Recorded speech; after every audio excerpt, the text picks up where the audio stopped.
तो स्वतःचा आता त्याची संख्या गव्हर्नमेंटला आणि फॉरेस्टला पण सांगता येत नाही, पण आमचं म्हणणं आहे 2000 रेस्क्यू सेंटर मध्ये 2000 ला थांबतील. एका बाजूला नर, एका बाजूला मादी, अशा 2 रेस्क्यू सेंटर एका वेळा चालू केलं पाहिजे. आणि तुम्ही 2000 मेंबर जर तुम्ही हात टाकाल, तिथून पुढे आपल्याला कळेल की पाठीमागे काय राहिलेत का न राहिले, कारण त्यांचा अंदाज येत नाही. 5 ते 7 किलोमीटरच्या परिघामध्ये तो एक माणूस वावर करत असतो. इकडे गेला पूर्वेला का तो आपल्याला तोच वाटतो, पश्चिमेला सुद्धा तोच असतो, दक्षिणेला सुद्धा तोच. वाटताना आपल्याला 4 वाटतात, पण तो असतो एकच.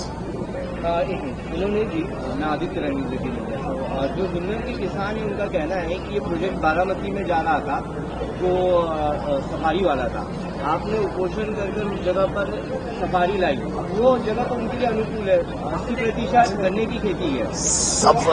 लेपर्ड सफारी अलग बात है, लेपर्ड सफारी अलग बात है.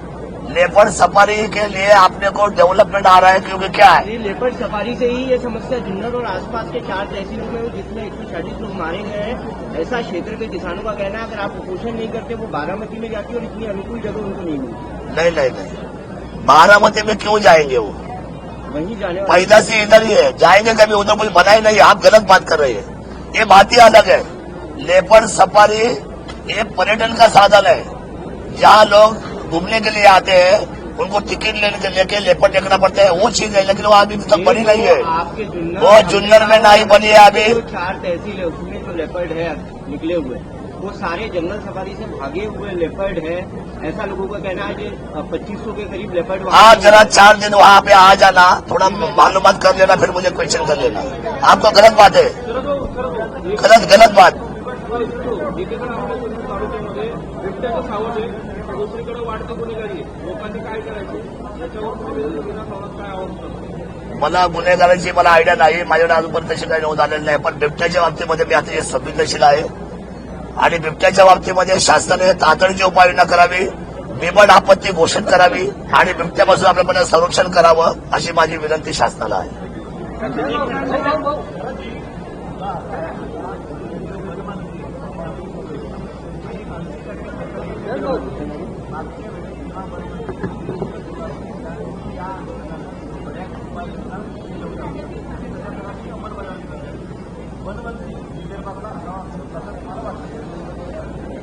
वनमंत्री कुठले जरी असले तर आता वाढणारी संख्या, गेलेला काळ आणि येणारी आव्हानं लक्षात घेता आज जे वनमंत्री आहेत ते इथून मागे सुद्धा 94-95 5 वर्ष वनमंत्रीच होते. त्यांचा हा दुसऱ्यांदा टर्म आहे. ते हुशार आहेत, संवेदनशील आहेत.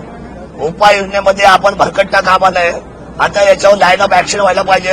रेस्क्यू सेंटर हे याच्यावरचं अंतिम उत्तर आहे, असं आमच्या सर्व शेतकऱ्यांचं, सर्व राहणाऱ्या लोकांचं आणि तमाम मायबाप जनतेचं आमचं हेच सांगणं आहे शासनाला, की आता यांना उचलाने आतमध्ये करा, यांना बाहेर फिरून देऊ नका.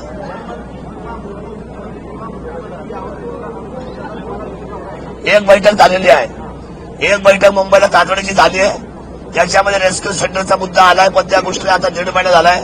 आमचं म्हणणं आहे का तुम्ही सुमोटो मागचा पुढचा विचार न करता बिबट आपत घोषित करावी महाराष्ट्र राज्याला. कारण आज सगळ्या ठिकाणी हल्ले होत आहेत. 10 किलोमीटरच्या अंतरावर आता नागपूरला सकाळपासून एक बिबट्याने हायदोस घातलाय. इथे ते बिबट्या वाढले तर इथे यायला वेळ लागणार, आपल्याला बसायला मुश्किल होऊन जाईल. त्यामुळे मला असं वाटतं की आपण मुख्यमंत्र्यांनी आणि सरकारने म्हणजे कॅबिनेटने तातडीने हे हिवाळी अधिवेशन संपायच्या आधी 2 रेस्क्यू सेंटरची घोषणा करून 90 दिवसाचा टाइम बॉन्ड दिला पाहिजे. 90 दिवसामध्ये हा सगळा विषय संपवला पाहिजे. स्टेट गवर्नमेंट कुछ प्रपोजल भेजने वाली है सेंट्रल गवर्नमेंट भेज दिया है, क्योंकि 6 महीने में जो है कि वो प्रजनन करती है. भेज दिया है ऑलरेडी. Bye okay.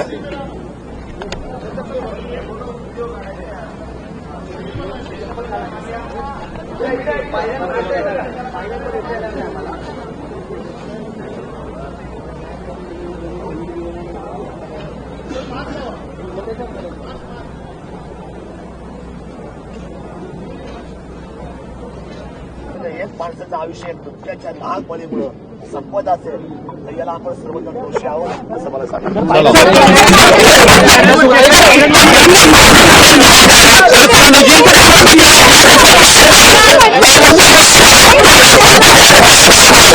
देण्याचं काय कारण आहे? या वेशात देण्याचं काय कारण आहे? बिबटचे हल्ले, सततचा 1 दिवसात माणसाचा मृत्यू आणि आज बिबटची संख्या मोठ्या प्रमाणात राज्यात झालेली आहे. त्या बिबटला आपण अतिशय आपद घोषित करून राज्याचं संकट समजून मुख्यमंत्र्यांनी 90 दिवसाच्या आतमध्ये 2 रेस्क्यू सेंटर मोठे बनवावे. एक जिथं सगळ्यात जास्त मांदियाळे आहे तो तालुका जुन्नर आणि शेजारी असलेला अहिल्यानगर जिल्हा, त्या ठिकाणी 2 रेस्क्यू सेंटर जेवढे बाकीचे भेटतील तुम्हाला, मग नागपूरला पकडू द्या, महाबळेश्वरला पकडू द्या, सातारा, सांगली, वाई, नाशिक, कुठे जो पकडेल ते सगळे हे रेस्क्यू सेंटर मध्ये त्यांना तर वनमंत्री म्हणतात की 1 कोटीच्या शेळ्या सोडू, त्यांच्या पोटापाण्याचा प्रश्न भागला की ते मानवी वस्तीत येणार नाहीत. ते मुळे जंगलात राहतच नाहीत. कोण? बिबटे. मला तुम्ही शेळ्या सोडणार कुठं? हा हे सगळे जे जंगल आहेत त्याच्यामध्ये एकही बिबट्या नाही. सगळे बिबटे रहिवासी झाले आमच्यामध्ये, मानवी म्हणजे नागरी वस्तीमध्ये, आणि तिथे शेळ्या सोडून करणार काय? विषय असा आहे की त्यांनी काही होणार नाही. त्याच्याऐवजी आपण सर्व 2 रेस्क्यू सेंटर बनवून त्यांना खायलाच घालायचंय ना, तर तिथं आताही त्यांना चिकन खायला घातलं तर 1-1.5 दिवसानंतर, कारण त्यांना आहे ना 72 तासानंतर एकदा खायची सवय आहे. त्यामुळे आपण याचा विचार करा.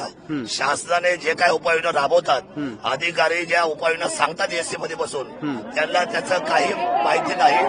त्यामुळे त्यांना 100% याचा विचार करावा लागेल की रेस्क्यू सेंटर बनवणे, मादी एका बाजूला, नर एका बाजूला, आणि हजारची संख्येने जेव्हा आपण आत्महत्या त्यांना करू, त्यावेळेला नसबंदीचा विषय येत नाही, शेळ्या सोडायचा विषय येत नाही, आणि 100% जे काय थोडेफार राहतील त्याच्यामध्ये बाकी त्यांना आपल्याला आयडेंटिफाय करता येईल. वनमंत्र्यांचा उपाय फिजिबल नाहीये माझं असं म्हणजे की अधिकाऱ्याने त्यांना सुचवलेला उपाय हा चुकीचा आहे. पण आता तुमच्या भागामध्ये 2000 बिबटे आहे, तर 2000 बिबट्यांसाठी इतकं मोठं रेस्क्यू सेंटर 90 दिवसात कसं उभं राहणार? 90 दिवसामध्ये सगळं होऊ शकतं, युद्ध पातळीवर सगळं व्हायला काही हरकत नाही. बनवायचं काय, हे सगळी चेन सिस्टीम आहे, ते सगळं लोखंडाचं आहे. फॅब्रिकेशनला मोठी ऑर्डर दिली का सगळं काम जागे होणार, आवड काय नाही. पण बाकीचे काही आमदार म्हणतात की बघा डुकरं सोडा, काय भटके कुत्रे सोडा, त्याच्यामुळे हा सगळा त्रास बंद होईल. नेमका तुमच्या भागामध्ये जो त्रास आहे तो खायला नसल्यामुळे आहे बिबट्यांना, की त्यांनी मानवी वस्तीमध्ये? महाराष्ट्रामध्ये बिबट्या पोहोचलेला आहे. सगळ्या ठिकाणी कुत्री आहेत, रानडुकरं आहेत. ते लोक आता मानव आलेले का त्या मानवाच्या नागरी वस्तीमध्ये राहतात. हे म्हणणं सोपं आहे, प्रत्येकाला आपण वेगवेगळे प्रयोग करतात. आता प्रयोगाचे दिवस संपलेले आहेत, आता सर्व आयडेंटिफाय झालेलं आहे. यांना थांबवायचं असेल तर कोणत्याही परिस्थितीमध्ये आपल्या सर्वांना बिबट्यासाठी शूट ॲट साईटची ऑर्डर काढा, असं पण काही मागणी होती. साईटचा जर तो नरभक्षक असेल तरच त्या जगाच्या लोकांच्या वन्यजीव जे काही सगळं संघटना आहे ते आपल्याला परवानगी देतील, कोर्ट परवानगी देईल, तशी परवानगी आपल्याला मिळणार नाही. जो कोण नरभक्षक असेल त्याला आयडेंटिफाय करायला 3 महिने लागतात, कारण मग त्याचे नखातलं रक्त काढा, ते लॅबोरेटरीला पाठवा, मग ते चेक करणार, मग रिपोर्ट येणार. मला असं वाटतं की ही सगळी लेंदी प्रोसिजर आहे. 100% आपल्याला रेस्क्यू सेंटर हा त्याच्यावर किती खर्च येईल रेस्क्यू सेंटर उभारण्यासाठी? एक रेस्क्यू सेंटरला 400 कोटी. 400 कोटी म्हणजे 800 कोटी रुपये 90 दिवसात तुम्हाला खर्च करावे लागतील. 100%.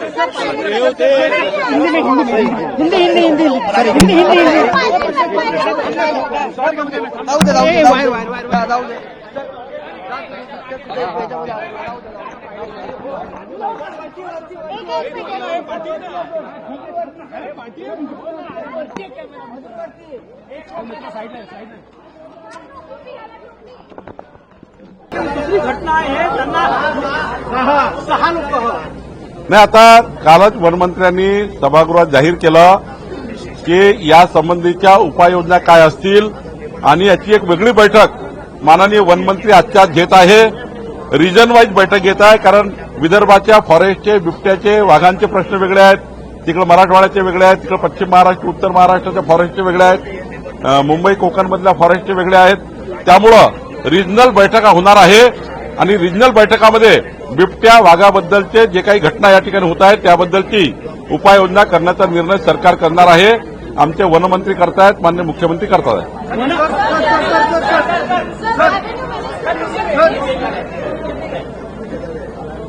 बिबट और वाघ के कारण जो घटनाएं हो रही है, इस घटनाओं को लेकर माननीय फॉरेस्ट मिनिस्टर जी ने कल ही विधानसभा में रीजन वाइज जो प्रॉब्लम्स है, हर रीजन के अलग अलग इश्यूज है.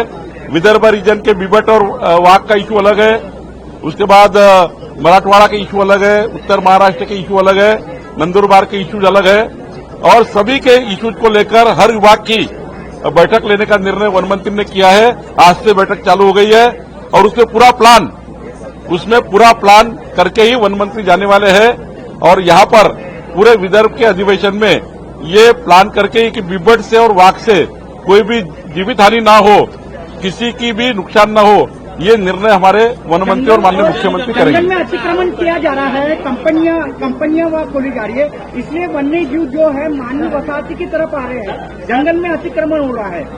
देखिए, कल ही वन मंत्री ने हाउस में पूरी बात रखी है कि जो हमारा फॉरेस्ट एरिया है वहां पर ग्रासलैंड डेवलपमेंट कम हुआ है। ग्रासलैंड डेवलपमेंट होता तो वहां के जो पशु पक्षी है उधर ही वहां पर अपना ग्रासलैंड में अपनी उपजीविका करते। अभी छोटे छोटे पशु पक्षी अगर गांव की तरफ आ रहे तो उसके पीछे बिबट और वाघ भी आ रहे, तो उसकी उपाय योजना करने का निर्णय वन मंत्री ने किया है। फॉरेस्ट लैंड डेवलपमेंट करने का, ग्रासलैंड डेवलपमेंट करेंगे और उसमें ग्रासलैंड डेवलपमेंट करके जो हमारा फॉरेस्ट का जोन है उसके बाहर बिबट और वाघ नहीं आना चाहिए, इसकी भी चर्चा हो गई है। आज उसकी बैठक होने वाली है और उस बैठक में पूरी उपाय योजना सरकार करने वाली है। और महायुति सरकार को एक साल में बहुत ज्यादा प्रोजेक्ट्स लाए गए, आगे आने वाले साल में क्या मिलता है? देखिए, आज वो पूरी चर्चा नहीं हो पाएगी, उसका एक अलग से पूरी 1 घंटे की चर्चा होगी। रेवेन्यू मिनिस्ट्री के ऊपर हमने 38 के ऊपर ऐसे निर्णय लिए हैं जो निर्णय का कम से कम 3 करोड़ जनता को फायदा हुआ है और इस साल भी आगे भी हम लोगों ने जो प्लान बनाया है। महाराष्ट्र में रेवेन्यू डिपार्टमेंट आज तक जो जिसको एक भ्रष्टाचार का डिपार्टमेंट एक थोड़ा संशय के नाते देखना पड़ता था, आगे आपको 1 साल में जो हमारी सरकार की प्रायोरिटी है, गतिमान सरकार, पारदर्शी सरकार और लोकाभिमुख सरकार, ये तीनों प्रायोरिटी हमारी है। हमारे मुख्यमंत्री देवेंद्र फडणवीस जी, हमारी सरकार, हम पूरी तरह से इसके ऊपर काम कर रहे हैं।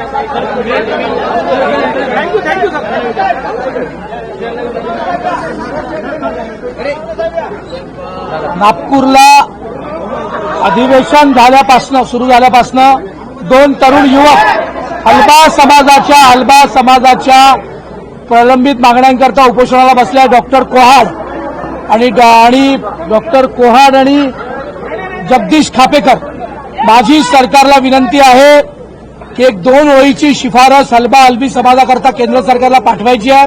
अनेक बैठकी झाल्यात, त्या बैठकांमधला हा प्रश्न सोडवला गेला नाही। या अधिवेशन काळात एक बैठक घेऊन तात्काळ हलबी समाजाचा प्रश्न सोडवावा अशी माझी माननीय मुख्यमंत्र्यांकडे, माननीय आदिवासी मंत्र्यांकडे विनंती आहे। तात्काळ बैठक घेऊन हा प्रॉब्लेम सोडवावा, कारण 2 युवक गेले 5 दिवसापासून उपोषणाला बसले आहेत।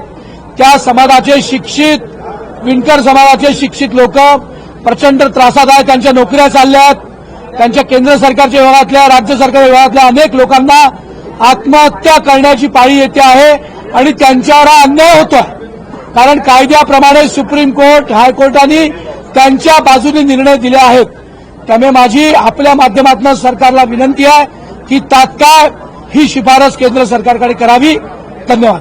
करण भाऊ, नाही जर सरकार तुमचंच आहे आणि भाजपचे तुम्ही आमदार आहे आणि तुमच्या मतदारसंघात मोठा हलबांचा मतदार आहे, अशा वेळी हा प्रश्न जर सुटला नाही तर तुम्ही काय राजीनामा देणार? सभागृहात पूर्ण प्रयत्न करणार, राजीनामा देणं हे पैपुट्या व्यक्तीचं काम आहे, शेवटपर्यंत लढणार।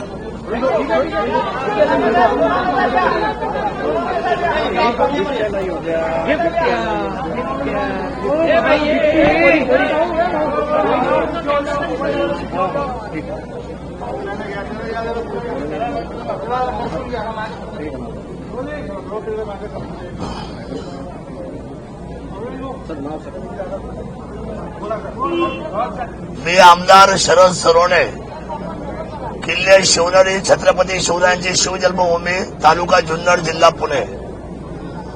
माझ्या विभागामध्ये 3 महिन्यामध्ये 55 बळी हे बिबटच्या हल्ल्यामध्ये झालेले आहेत। 2014-15च्या हिवाळी अधिवेशनामध्ये मी हा धोका सांगितला होता शासनाला की ही मांजरची प्रजात आहे, हा शेड्यूल 1चा नसून हा शेड्यूल 2चा आहे। याला शेड्यूल 2 मध्ये आपण प्रस्तावित करा, जेणेकरून याला आपल्याला पकडता येईल किंबहुना आपल्याला याचा बंदोबस्त करता येईल. पण त्यावेळेला काही मनावर फार काही घेतलं नाही. आज जवळजवळ हजारोच्या संख्येने संपूर्ण बिबट आज महाराष्ट्रावर फिरतायत. महाराष्ट्राचा हा जो आता बिबट जो आहे तो आपत्कालीन घोषित केला पाहिजे राज्याचा. राज्य आपत म्हणजे काय, तर राज्य आपत म्हणजे राज्यावर आलेलं संकट म्हणजे बिबट आहे. तर या राज्य आपत घोषित करावं आपण. आणि राज्य आपत घोषित करत असताना आपण सर्वांनी आता तातडीने, आता खूप उपाययोजना झाल्या 2014 पासून तर 2024 पर्यंत वेगवेगळे प्रयोग केले अधिकाऱ्यांनी सुद्धा फॉरेस्ट खात्याच्या, पण त्याच्यामध्ये काही यश आलेलं नाही. काल विधिमंडळामध्ये लक्षवेधी होते, त्यावेळेला 288 पैकी अर्ध्या आमदारांनी या विषयावर फार मोठा हल्लाबोल केलेला आहे शासनावर. त्यामुळे ही आपत्कालीन गोष्ट आहे. शेतामध्ये आमची महिला भगिनी, आमची माय मावशी, आमची आई, आमची आजी शेतामध्ये काम करू शकत नाही. आज लहान लहान मुलं शाळेमध्ये जाऊ शकत नाही. आज लहान लहान मुलं अंगणामध्ये खेळू शकत नाही. अशा परिस्थितीमध्ये आमच्या शुगर कॅन म्हणजे जिथे ऊसाची शेती आहे त्या सगळ्या ठिकाणी हजारोच्या संख्येने आज बिबट वावरतात.